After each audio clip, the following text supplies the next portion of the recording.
Hello, welcome to the College Investor Audio Show. Thanks for being here with us today. We take a look at PSLF, Buyback, Public Service Loan Forgiveness, and really just ask the question, is it worth it? And what it's going to cost you. Before we dive into that topic, I just want to let you know, every time you hear something on the podcast, you can go right inside the article that it's associated with at thecollegeinvestor.com.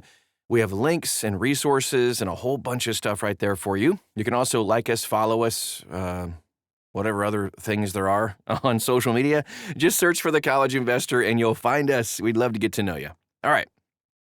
So Public Service Loan Forgiveness, the program requires 120 qualifying monthly payments while working for an eligible employer. A whole bunch of borrowers are falling short because of months spent in deferment or forbearance, even while employed full-time in public service. And it didn't count. So this is specifically harmful because of the SAVE forbearance, which found 8 million borrowers in forbearance due to court rulings outside of their control. Not cool. So the buyback provision was introduced to address this gap. It allows borrowers to make a lump sum payment covering past periods of deferment or forbearance, effectively turning those months into qualifying payments. Okay, sounds good. So, but for someone sitting at like 117, 118 payments, buyback could push them over the forgiveness threshold. In theory, it's a practical fix for years of technical disqualification. In practice, though, the process is opaque and there's currently a backlog of 74,000 PSLF buyback requests, while the Department of Education is only processing like $5,000 a month. Okay. So here's why borrowers are confused for the most part. Because it's confusing. There are eligibility questions. Borrowers can only request buyback if you reach 120 payments, or months, I should say, when the purchased months are included. This means some cannot even start the process until they're essentially done with all the normal, air quotes, PSLF, periods before loan consolidation, don't count, and not every single type of deferment is actually eligible here. Huh? Yeah, and there's a bunch of unclear statuses too, because once a borrower submits a request, it's kind of unclear how long it will take and what's going on behind the scenes. It's effectively like a black box. The only real status markers are hearing from others getting approvals on forums like Reddit. That's the only gauge borrowers really have. That's not cool. And of course, all the backlogs and delays we've been talking about the past few months or so.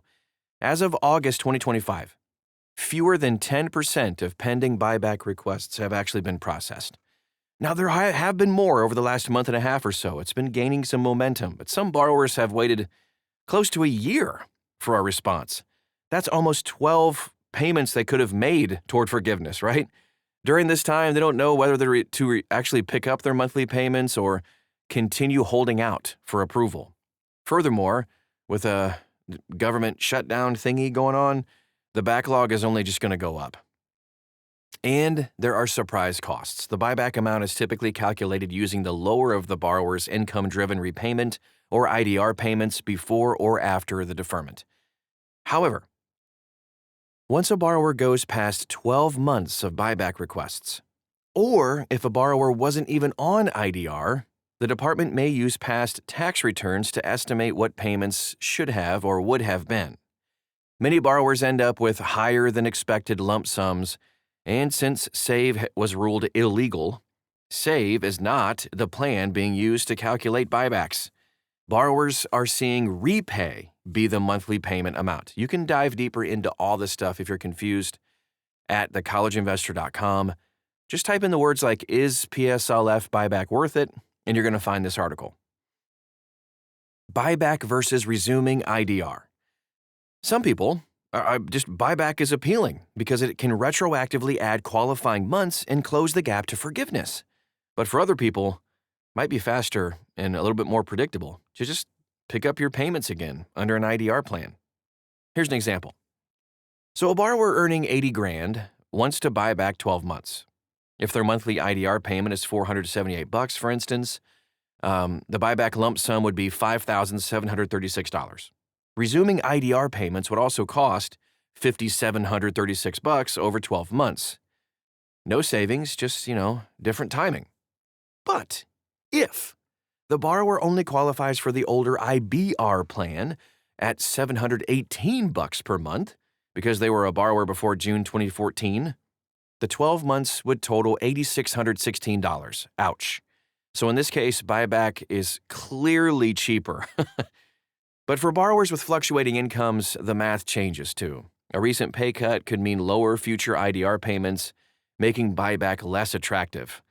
Conversely, if income has risen, buyback could lock in a lower historical payment calculation, which would be good. Just depends on your situation. Here's the impact on borrowers and their families.